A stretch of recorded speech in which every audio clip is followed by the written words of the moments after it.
Tonight, canola growers caught in the middle. Now that we're on the cusp of harvest is, well, just one more thing to throw on my shoulders. China slaps heavy duties on one of Manitoba's most prolific crops. What it means for farmers. Also tonight, fighting fire with fire. We know firsthand the threat of fire and the devastation that there is.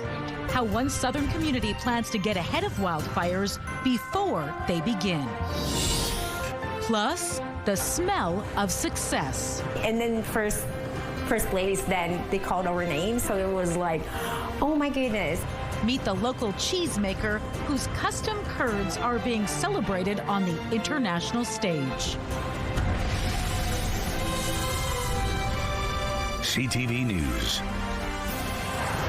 Live from downtown Winnipeg with Marilee Caruso.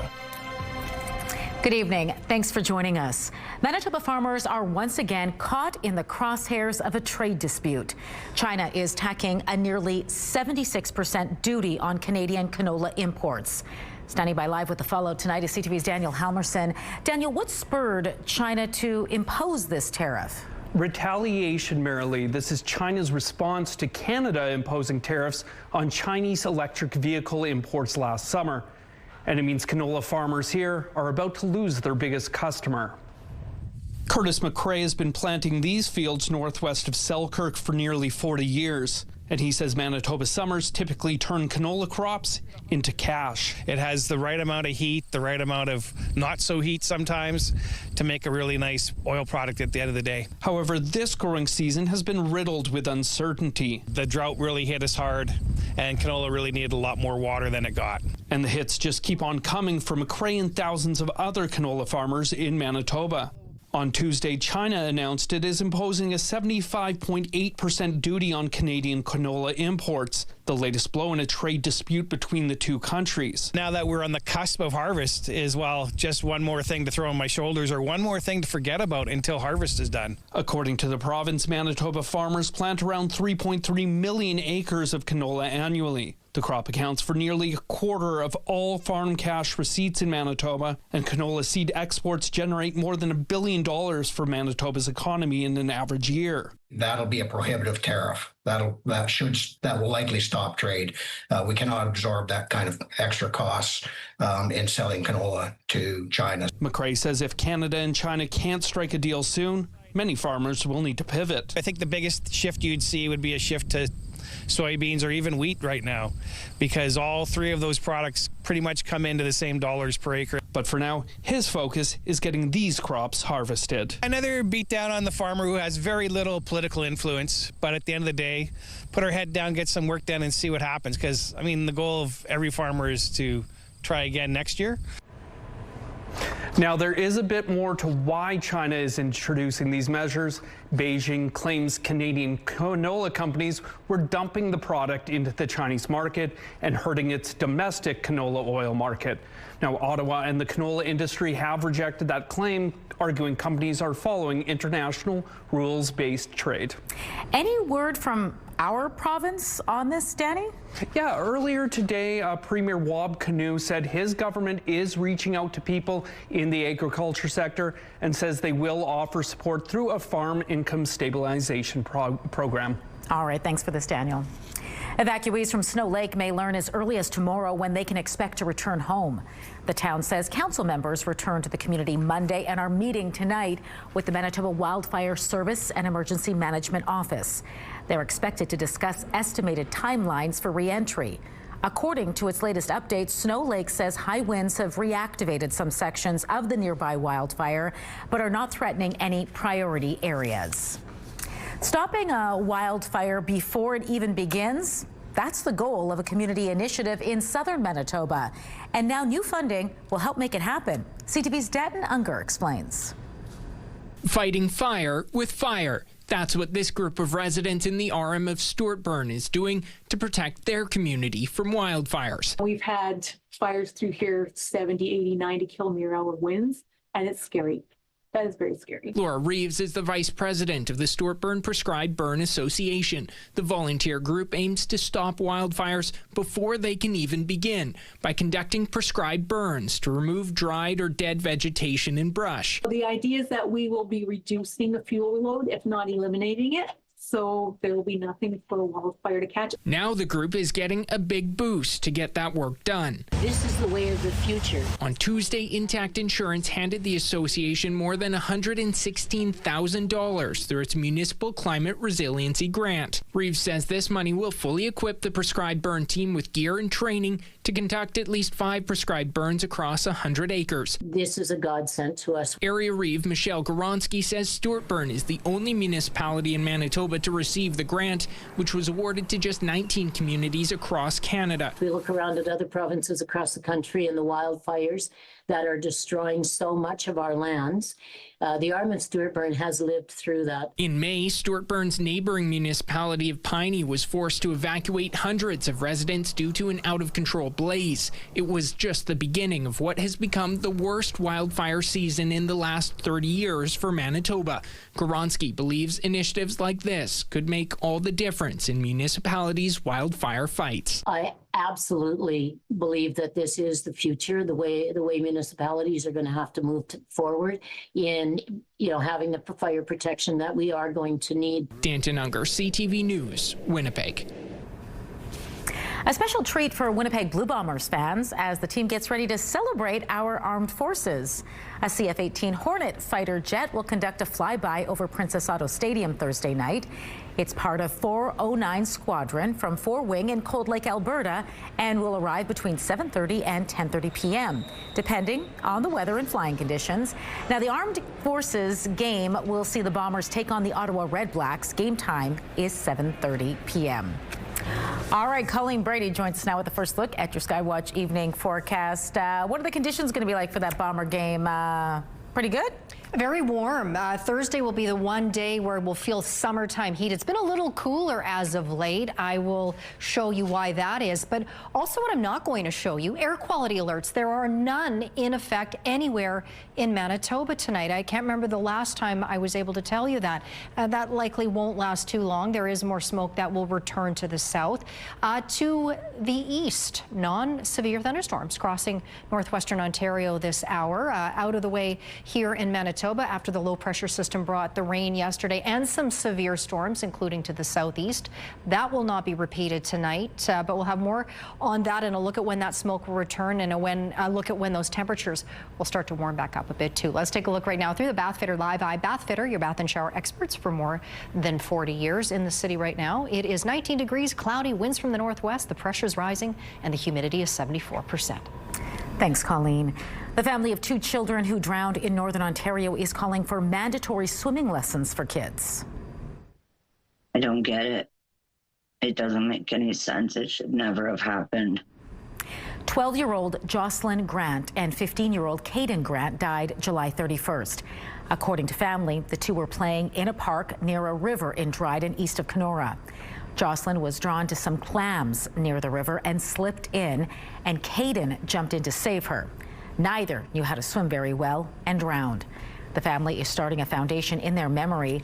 Water Wings will help families pay for basic swimming lessons for young children. Kids really do need to learn how to swim, even if they're in the middle of the city and they don't go to the beach. Even if that's not something, you never know what's going to happen. And water is everywhere. We live in Ontario. Water's everywhere here. So for the safety of your children, you really need to get them into even just very basic survival swimming skills. The family is also petitioning Ontario Premier Doug Ford to include swimming lessons into the elementary school curriculum. Winnipeg police credit DNA evidence for an arrest in a number of break-ins this spring. Police say someone broke into 3 apartment buildings in the St. Vital and Windsor Park areas March 24th. More than $3,000 worth of damage was reported, and the thief made off with mail, bicycles, and other property from inside storage lockers. Investigators were able to collect a DNA sample and match it to someone on the convicted offender index. A 33-year-old man was arrested Monday and remains in custody. It's the next step in completing the twinning of the Trans-Canada Highway in eastern Manitoba. The Manitoba government and Four Winds Partnership signed a memorandum of understanding today. The MOU was signed near Canola today and outlines a shared commitment to work together in the planning and design of the proposed twinning of 16 kilometers of Highway 1 between Falcon Lake and the Manitoba-Ontario boundary. The highway is in Treaty 3 territory. Four Winds Partnership represents several Treaty 3 First Nations. It's already been working with the Ontario government on the highway twinning in Ontario, which is underway. The Manitoba project is years away from completion. The province is now considering the most viable route with a design study that would take several years to complete. Not one, not two, but three. A local cheesemaker near Steinbach brought 3 medals home after winning gold in a North American cheese competition. CTV's Harrison Shin was down at the creamery today. First place, then they called our names, so it was like, oh my goodness. Meet Fabiola Della Pria, a local cheesemaker who made Manitoba proud. So we won first best fresh cheese into the Spanish-Portuguese category of North America. So all the way from Mexico to here, we are the best fresh cheese. And no one can stop her. We also won on 3rd place for best grilling cheese of North America for the Spanish category, and then best season spread as well. Third place best season spread. She cannot hide her excitement. This category here over, I think, close to 30 different cheeses of the very same special kind. So we won over everybody. So it's very nice to have a title like that. The award ceremony was surreal for her. I was like still shaking from the first place, and I was hearing my name from the other, because the categories were like very close together. So I was hearing like that we won again, and then we won again. So we won 3 out of the 4 submissions we sent. But a local wholesaler and grocer is not surprised. It's very versatile, so a lot of restaurants are using it on their dishes, on their plates, really promoting local. So I was super excited when she won the gold medal in North America, which is amazing. Now, Della Pria is looking to expand. We're actually in talks to send this to Vancouver and Quebec right now. So soon, Quebecois and Vancouver will be able to try our cheeses as well. Harrison Shin, CTV News, Steinbach. If you'd like to get Fabiola's cheese, head to any of the DeLuca's locations in Winnipeg. Another way to get it this week is over at the Brazilian Pavilion of Folklorama. And speaking of Folklorama, our tour of the globe continues tonight with a trip to the largest island in the Caribbean Sea. CTV's John Hendricks joins us tonight from the Cuban Pavilion at Folklorama. What are you up to at the moment, John? Well, I am standing on stage, and as you can hear, there is a performance going on. Now, ordinarily, Folklorama performances will not start for a few more minutes, but just call me El Presidente, and this is a command performance. And so, to find out a little bit more about the music that you're going to hear at this pavilion, I'm joined now by the show's producer and the MC, Harold. Thanks so much for joining us. Maybe you could tell me a little bit about this amazing singer that we have going on behind us. Yes, this singer is all the way from Cuba. Her name is Naivi, and she came just to perform right here on the Folklorama Cuban Pavilion. I understand that every year this pavilion, it changes things up a little bit, and this year you're focusing on some of the more African traditions behind the music. Can you talk about that? That's right. The Afro-Cuban culture is very rich, and it's a very big part of the history of Cuba. So we are trying to display that this year. Tell me a little bit about like the kind of music. Like obviously she's from Cuba, so this is like the kind of thing you would hear if you're there. Can you talk a little bit about the music scene in Cuba? That's right. The music in Cuba is the most important Cuban cultural aspect of the country.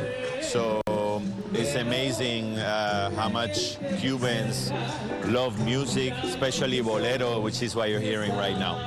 And I see like the dancing that they have going on. Can you talk a little bit about it? Because I definitely see some of the African sort of influences in the dance. That's right. Well, the Afro-Cuban dance display right now is part of the Afro-Cuban culture, like I said. but also, you know, it has that feeling of the Cuban life, the Cuban music. So what better than displaying that for Winnipeg? I was just going to say, because it must make you feel good to be able to share authentic Cuban culture with the wider Winnipeg audience. That's right. It's a very big pleasure for me to bring these dancers here to the Pavilion and, of course, to show the Cuban culture.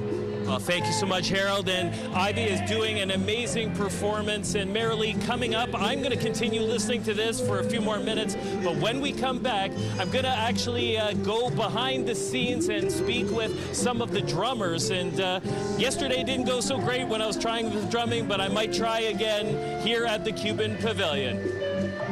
I hope you do, John. Don't give up on your drumming just yet. I'm looking forward to it. Still to come tonight, the federal government shares some new details about its plan to move forward with what it calls nation-building projects as early as this fall. I would expect you would see a rolling set of announcements over the fall. And the feds have their eyes on one industry in particular. We will explain when we return. Taking a look at the markets tonight, crude oil lost 79 cents. The loonie closed up 72.60 cents U.S. Gold futures dropped 570. The TSX added 146 points. The Dow Jones jumped 483 points, while the NASDAQ closed 296 points higher. A man wanted in connection to a double shooting in western Manitoba 2 weeks ago is in custody tonight. Mounties say 52-year-old Frank Laforge turned himself in here in Winnipeg Monday. He's charged with first-degree and attempted murder. It comes after a shooting on a First Nation southwest of Wasagaming July 28th. A 33-year-old woman was killed and a 26-year-old man was injured. Both, or I should say the man, has since been released from hospital. Canadians will start seeing new nation-building projects approved early this fall, according to Energy Minister Tim Hodgson. In an interview with CTV's Vassie Capellos on her iHeart radio show, the minister shed new light on the kinds of natural resource projects which could soon be green-lit. And as CTV's Rachel Aiello reports, Hodgson suggested Canadian liquefied natural gas will be a significant piece of the Prime Minister's plan to turn Canada into an energy superpower. I know there are buyers. Canada's energy minister made it clear today that with multiple projects in the works and a global demand for cleaner energy, there's a market for Canadian liquefied natural gas that may help make the case for facilities to be fast-tracked through the new national projects process. What I can tell you from the conversations that the Prime Minister has been having, the Minister of Foreign Affairs has been having, the Minister of International Trade has been having, the conversations I've been having, our allies are very interested in Canadian LNG. A comment the natural resources sector welcomed. More customers, more shipments, more LNG export facilities means more jobs for Canadians. The minister said that as soon as the private sector, provincial governments, and Indigenous groups put forward projects, the federal government will start deciding which ones are in the national interest. I would expect you would see a rolling set of announcements over the fall as different projects mature and meet the criteria. While stating the government remains committed to its climate objectives, the minister wouldn't rule out easing federal emissions targets to move these projects forward. The LNG emissions math is inescapable. So these projects in Canada result in significant increase in emissions. Like one project is equal to about 1 million cars. Minister Hodgson said that he's focused on results and not how we get there, indicating the powers cabinet now has through Bill C-5 allows him to deal with any issues that arise. Rachel Aiello, CTV News, Ottawa. There were flight delays at several Canadian airports today because of problems at WestJet. WestJet says it had network-wide technical issues this morning, but says the problems have now been resolved. Winnipeg Richardson International Airport and airports in Montreal, Ottawa, Toronto, Saskatoon, and Calgary were all reporting delays. Meantime, flight attendants for Air Canada could issue a strike notice as early as midnight if a deal isn't reached. The union has refused a proposal from the airline to enter a binding arbitration process.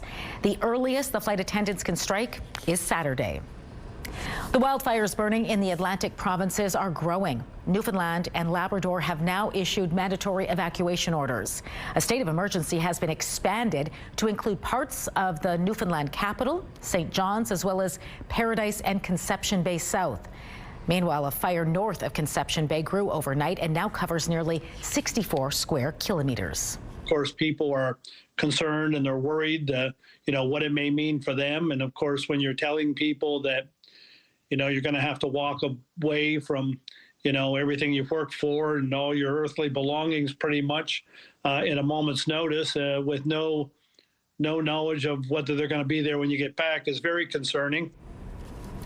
Paradise is part of the St. John's metropolitan area. People there have been ordered to leave immediately. Canada has joined several other countries in signing a joint statement calling on Israel to allow unrestricted aid into the Gaza Strip. The foreign ministers of 24 nations say the suffering in the territory has reached unimaginable levels. They warn famine is unfolding before our eyes, and urgent action is needed now to halt and reverse starvation. They insist all crossings and routes must be used to allow food, shelter, fuel, water, and medicine into the enclave. Israel has denied responsibility for hunger spreading in Gaza, accusing Hamas of stealing aid shipments. Ukraine says it will reject any deal with Moscow that involves ceding land.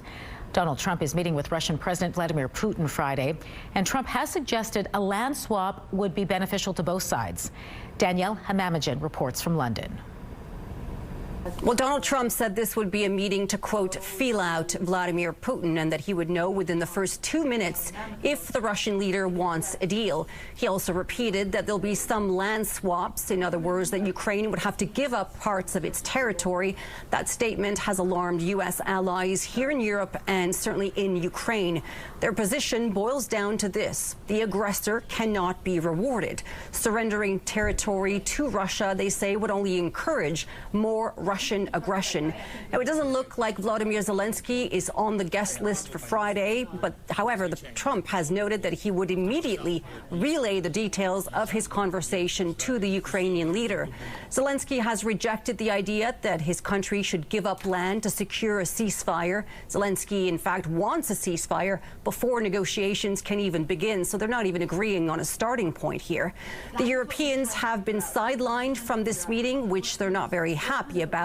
They're also unhappy about the fact that Ukraine itself, the country that's been invaded, will not be there.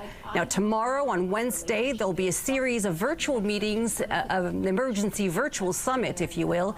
Donald Trump is expected to join some of those meetings that will include European leaders and Vladimir Zelensky. It'll be their last chance to make their case collectively before Friday's summit. Danielle Hamamajan, NBC News, London. A Chinese Navy ship has collided with a Chinese Coast Guard vessel. It was chasing a patrol vessel from the Philippines at the time. It happened in the highly contested South China Sea. The patrol vessel was escorting boats delivering aid to Filipino fishermen when the Chinese ships tried to block it. There are growing tensions over competing territorial claims over one of the world's most strategically vital waterways. Back in Winnipeg, the city is looking for some people to fill vacancies on its boards and committees. The annual selection process is underway to find volunteers for a number of positions, including ones on the Winnipeg Public Library Board, Human Rights Committee, Winnipeg Arts Council, and several museums. Canadian citizens and permanent residents 18 and older can apply. Terms range from 1 to 3 years, and meeting frequency is dependent on the board. The deadline to submit an application through the City Clerk's Department is October 17th at 4:30 p.m. Hey, I'm preparing for my big performance here at the Cuban Pavilion. Stick around, we've got much more to come on CTV News. Bomber game day is Thursday, the hottest day of the week, up to 29 degrees. Now, there is a good chance developing of showers, maybe a thunderstorm. It's a matter of timing. The models somewhat disagreeing at this point. 24 on Friday, sunny, sunshine spills over into Saturday. 22 up to 24 Sunday, under a mix of sun and cloud, back up to 25, the normal high for this time of year on Monday. Have a news tip? When you see news happening, let CTV News Winnipeg know. Text your tips, pictures, and videos to 10400. That's 10400. Message and data rates may apply. It's a popular vacation destination, but you don't need to hop on a plane to take in everything Cuba has to offer this week. Let's check back in with CTV's John Hendricks, who's fitting right in at the Cuban Pavilion. Sounds pretty good, John. Hey, thanks, Marilee. You know, you've heard of people running off to join the circus. I might run off to join the band. I might have started to get the very basics of playing the drums here with at the Cuban Pavilion. I have to say, I'm really enjoying it. I'm hanging out with the boys, and they have been very generous, allowing me to play their instruments. Haven't broken anything yet, which is a good thing. Joined now also once again by Harold. Harold, as I'm hanging out with the guys here, how is things going? How was this? That was amazing. You did great. I mean, it takes a lot of time to learn the basics, but you did great. Not bad for very, very little amount of training. In fact, very little. But the gentlemen here, they are all experts, and they were nice enough to teach me this most simplistic of the beats. Can you tell me a little bit, Harold, though, about when you get masters like these gentlemen? Tell me a little bit about what they bring to the table. Yeah, these gentlemen are amazing musicians. You know, they've been playing since they were kids, and now they are masters of the bata drums, which is the drums that they are playing right now. Yeah, tell me about these drums, if you would. They're a little bit different than the kind of drums that might be in a traditional band here in North America, right? That's right. The small drum is called the idodole, ogoncolo, y ya. Those are the three names of the drums. And they're all different, obviously, so I assume they provide a bit of a different sound, slightly? They do different sounds, you know. As you can see, the small one, the ogoncolo is keeping the timing on the music, and then the idodole keeps going, you know, making it sound better with melody, and the yap drum is the bass drum. I gotta say, it sounds really, really impressive. Amazing. It sounds amazing. I'm a big fan of that sound for sure. And I hear obviously the African influences, right? Of course, this comes from the Afro-Cuban religion, the Yoruba religion. If you want to learn more on that, make sure you research a little bit. But the Afro-Cuban religion, the Yoruba religion, is a very big influence in Cuba with their society. It's part of the society. It's part of the society, and it is, of course, part of this pavilion. So, Marilee, I'm going to, I guess, go back to playing with the band. I got to get working on this so that I can really take part in the performance, which is coming up in just a few minutes. Well, yeah, especially if you have plans to run away with the band. I think you need to practice a little bit more. Yeah, a little bit, just a little. Oh, I like the dancing. All right, John, always fun to check in with you at Folklorama.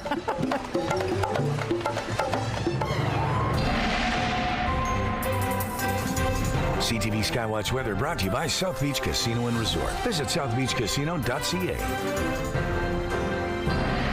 All right, Colleen Brady back now with your complete Skywatch forecast. What are you tracking for us tonight, Colleen? Well, not so much the smoke, as I mentioned. Environment Canada has no weather alerts in effect anywhere in the province tonight. By no means does that mean there is no smoke. There is. It's just expected to be more localized in a lot of areas. Basically, we had low pressure over the province, high pressure on either side, squeezing out these northwest winds, which sent that smoke back into places like Winnipeg earlier today when it's considerably smokier. It cleared out, or it eased up considerably. Again, not gone entirely, but from north to south over the course of the day, we saw some improvement. But we will see a little bit of smoke likely in places like Winnipeg and Brandon tomorrow. But for tonight, it is a little better. Out to the east, we still have those scattered non-severe thunderstorms crossing all across northwestern Ontario tonight.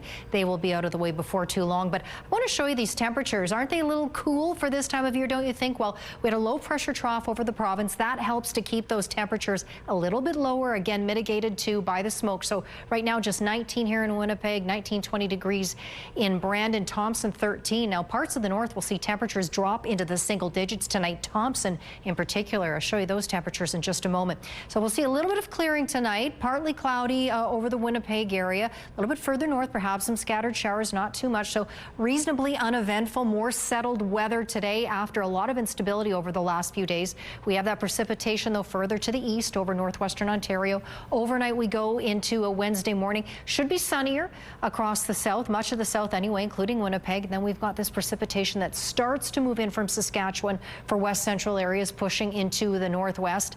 As we move a little later on into a Thursday night, you can see though that line of rain really intensifies and spreads further into a southwestern Manitoba as well. And it's a pretty substantial amount of rain by the looks of it that will be coating central and northern parts of the province Thursday. Now, again, as I mentioned, there's the possibility of showers for Winnipeg in the southeast. It's a bit of a matter of timing, and it's certainly not a certainty, but the models are starting to agree that there is the good chance we'll see some showers come through. So we'll see how that affects the Bomber game. But for tonight, 11 degrees, partly cloudy, winds out of the northwest at 15 kilometers an hour until not too late this evening. Really, most of the evening, the winds will be quite light. Southeast winds tomorrow morning for the commute, mix of sun and cloud, some more localized smoke expected, 12 degrees, heading to a high of 23. Now, the normal high is around 25 for this time of year. Not much change in the conditions. We'll see those light southeast winds at 10 kilometers an hour continue. But look at these temperatures, single digits tonight across the northeast. Thompson down to 2. Partly cloudy there. Sunshine in Thompson tomorrow, 18 degrees. Temperatures around 16 degrees for Gillam and Island Lake there, 12 for Churchill in the sunshine. Partly cloudy tonight for Lynn Lake, down to 6 degrees. A little cloudier for the rest of the region. Localized smoke. Bit of a range in overnight lows. Warmest for OCN and the Paw. Good chance of rain through the Paw, Flin Flon and Lynn Lake tomorrow. Fairly clear tonight for Brandon. A few clouds there, 9 degrees. Partly cloudy for Dauphin. Everyone goes to 25 tomorrow. For the most part, under a mix of sun and cloud. Swan River, a touch cloudier. A little bit of local smoke in the area as well. Partly cloudy tonight across the southeast, including Winnipeg. 9, 10, 11 degrees are overnight lows around the region. Mix of sun and cloud tomorrow. Temperatures in the low to mid 20s. Winnipeg kind of coming up the middle at 23. And then we've got those scattered showers and thunderstorms moving across northwestern Ontario now. Cloudier late tonight, lows of 10 and 11. And then those clouds stick around tomorrow. And so do the cooler temperatures too. Highs of just 19 up to 22 degrees down in Fort Frances. Our first weather photo takes us out near Douglas, Manitoba. That's close to Brandon. A beautiful look at the sky. And I think if you look in the distance there, you can see some rain coming out of those clouds. That photo is from Brad. And these are some impressive looking clouds too from Cynthia. She's from Fisher Branch. Send us your weather photos to winnipegweather@ctv.ca. Thanks, Colleen. Team Manitoba has won its first medals at the Canada Summer Games in St. John's, Newfoundland. 20-year-old Soren Wesselake of Portage La Prairie won the bronze medal in road cycling. Tegan Purvis won silver in the Special Olympics women's 50-meter breaststroke. And Maxine Lavin. The following is a message from the Canadian National Public Alerting System.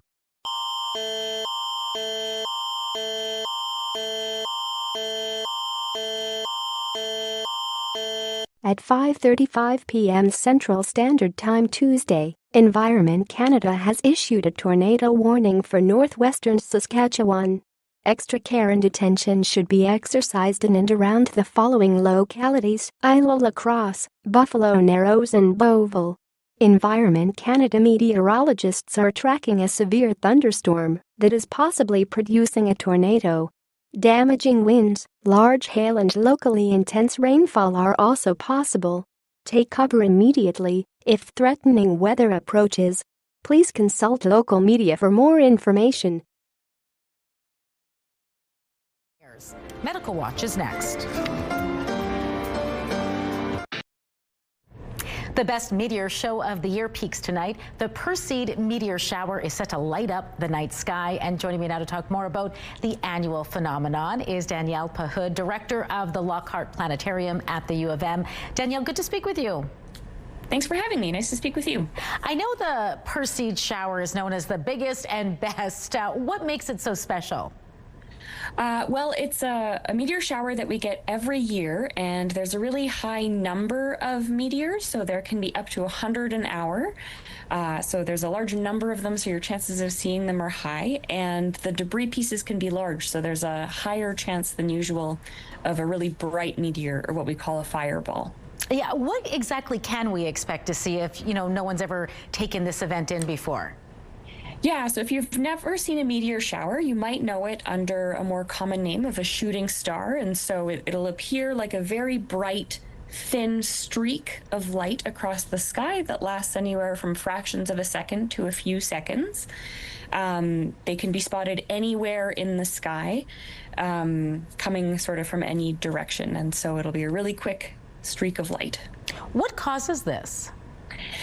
Great question. So meteors are pieces of debris that are left behind by comets. And so a comet is a dusty ice ball. And so as it heats up and melts and creates that tail, there's pieces of rock and dust that are left behind by the tail. So that debris, when Earth's orbit swoops the Earth past that trail of debris, those small pieces will light up and burn up in our atmosphere, and that's what creates the meteors. Neat. Okay, so how can we best see it here in our backyard in Manitoba? All right, so fingers crossed that the smoke and the clouds go away. So what we'll need mostly is a dark, clear sky. And so after sunset, after midnight is best usually. This year we're contending with an almost full moon. So between the cloud cover and the full moon, we're only going to be able to see the brightest meteors. But other than that, normally you would need a dark sky and like just a nice view of a wide patch of sky. No special tech. You can just see this with your eyes. Exactly. Yeah. No special tech. You just need to lay. I like a blanket, so something that I can just like lay on the ground and look up. It saves my neck a little bit, but just a wide view of the sky is your best bet. All right. Tonight's the night, Danielle. Thanks so much for the viewing tips. It was great speaking with you. All right. Thanks for having me. Great speaking with you.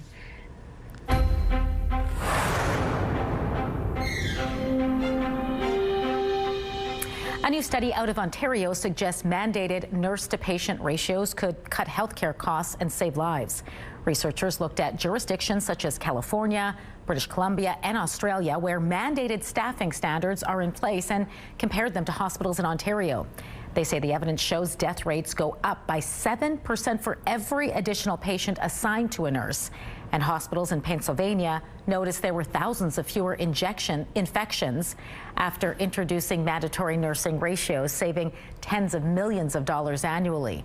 Manitoba doesn't currently have mandated ratios, but a subcommittee made up of government nurses, union, and health authority representatives began exploring the idea earlier this year. Just as the report stated, the evidence is clear that mortality rates for patients drop when we have nurse-patient ratios. We know that readmissions are less likely.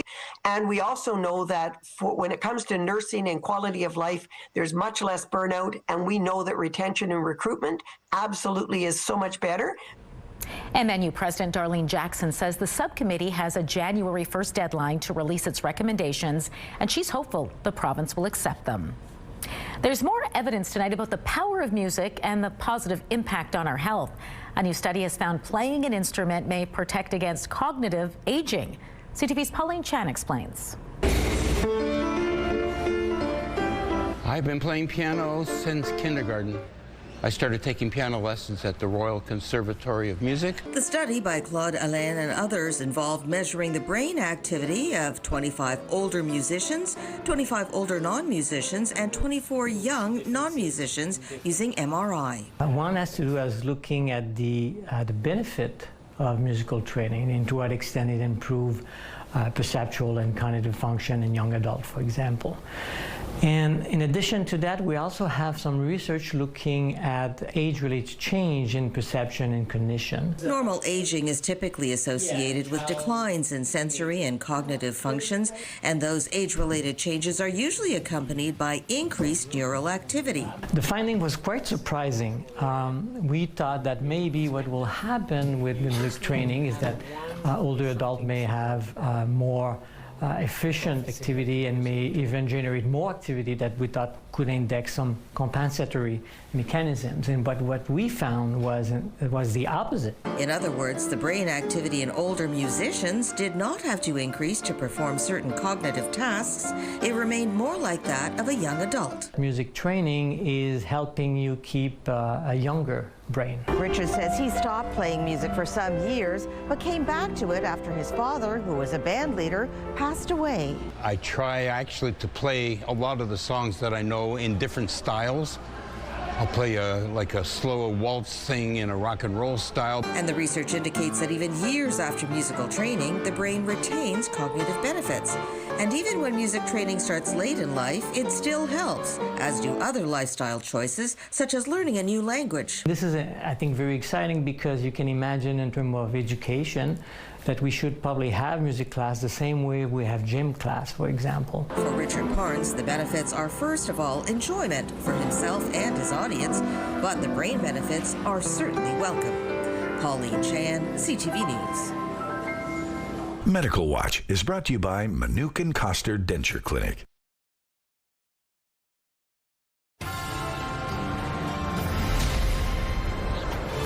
You won't believe your eyes. Some of the world's top traveling illusionists are making a stop in our city when you can get your mind blown next in Spotlight.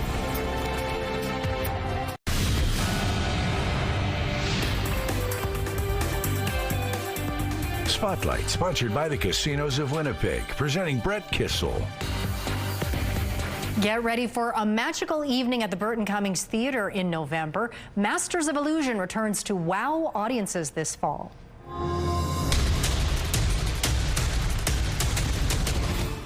Some of the world's greatest award-winning magicians perform modern illusions and arts of deception live on stage.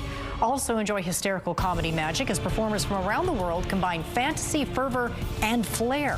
For 7 years, Masters of Illusion has toured 126 countries. The show is scheduled for Sunday, November 9th at the Burton Cummings Theatre. Tickets go on sale this Friday. Visit Ticketmaster.ca. Well, Folklorama is your chance to experience the sights, sounds, and tastes you might not have encountered before. And that may be true of this year's Ghanaian Pavilion. Organizers say they've had specialty non-alcoholic drinks imported straight from Ghana that are typically a little difficult to find locally. On top of that, this year's musicians are breaking out instruments that have never been used before at the Pavilion, which fits nicely with this year's theme, rhythm. People think of rhythms of Ghana, they think music or they think dancing.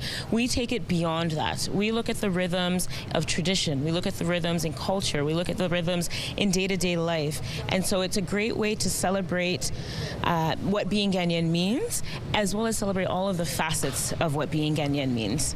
The Ghanaian Pavilion runs all week at Holy Cross Gym in Norwood. A royal couple is staying on at Netflix. Prince Harry and Meghan Markle have extended their media company's partnership with the streaming giant, reaching a multi-year first-look deal for film and television projects. The collaboration began in 2020 with a documentary about their love story titled Harry and Meghan. It most recently included the lifestyle and cooking show With Love, Meghan, which will return for a second season and a special holiday episode. A major announcement from Taylor Swift has the internet in a frenzy. So I wanted to show you something. Okay, what do we got? We got a briefcase. Yep. Mint green with TS on it. Yep. What's in it? This is my brand new album, The Life of a Showgirl. The singer announcing her new album, The Life of a Showgirl, on her boyfriend Travis Kelce's podcast. There had been rumors of a new album after Swift started posting some cryptic messages on social media. This is Swift's 12th studio album. So far, there is no official release date. We'll kick off your prime time at 9 with The Amazing Race Canada, and stick around for Battle of the Generations closing out the night at 10, only on CTV. It's certainly not for the faint of heart. Where in the world you can find this incredible waterfall jumping contest still ahead.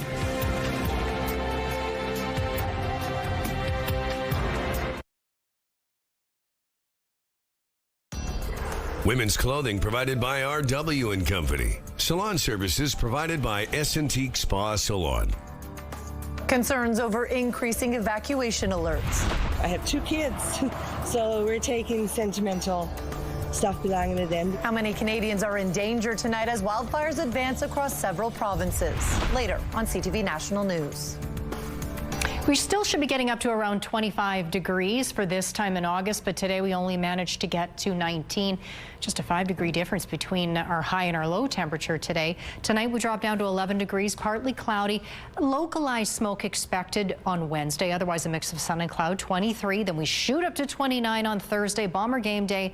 There is the possibility developing of showers or a thunderstorm. Sunny Friday, 24, just 22 in the sun on Saturday. A lot of folks might like it a little cooler. 24 on Sunday, mix of sun and cloud. Sky conditions the same on Monday. Back up merrily to that normal high of 25 degrees. Thanks, Colleen. Well, if you are looking for a way to cool off, here's one way. Yikes! The 10th International Waterfall Jumps in Bosnia went ahead over the weekend. 16 divers from around the world came out to take a dive from this 20-meter tall waterfall. Divers were judged on their form and posture. This event is serious business and has actually earned the honor as the country's top tourist event in the past. Wow. I'd really have to need to cool off to make that jump. No kidding. I love watching diving, but... And the form would not be, well, it might be scoring high points that's for right. me. Yeah, well, the judges it'd be might screaming be a little hard and on us, but yeah. Points for screaming all the way down. All right, Thursday maybe. Try some water jumping. Sure. Temperatures a little warm on Thursday. That's right. All right, that does it for us tonight. Have a great evening. We'll see you back here tomorrow.